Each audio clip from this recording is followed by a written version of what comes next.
As Korea marks the anniversary of the war, the country pauses to remember the tens of thousands of servicemen who sacrificed their lives fighting for the country.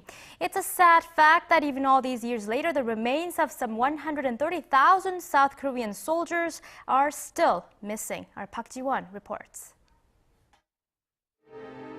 86-year-old Kim Oh-joon still remembers the day he was told the tragic news that his brother had been killed in battle during the Korean War.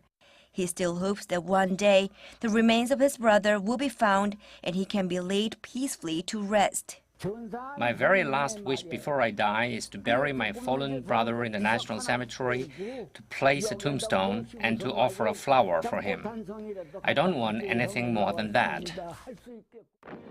Some 150,000 South Korean soldiers were killed during the three-year conflict, but 130,000 are still missing, their remains unaccounted for. It's estimated that 70%, or the remains of some 95,000 South Korean troops, are somewhere in South Korea and the rest are in North Korea. Since the 2000s, the South Korean government has operated a team to identify remains buried in fields and mountains nationwide.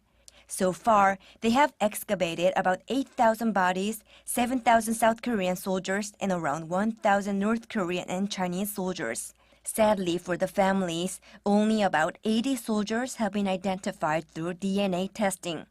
The Defense Ministry says it will continue its active excavation projects in the hope of giving some peace of mind to the families of those who bravely laid down their lives for South Korea.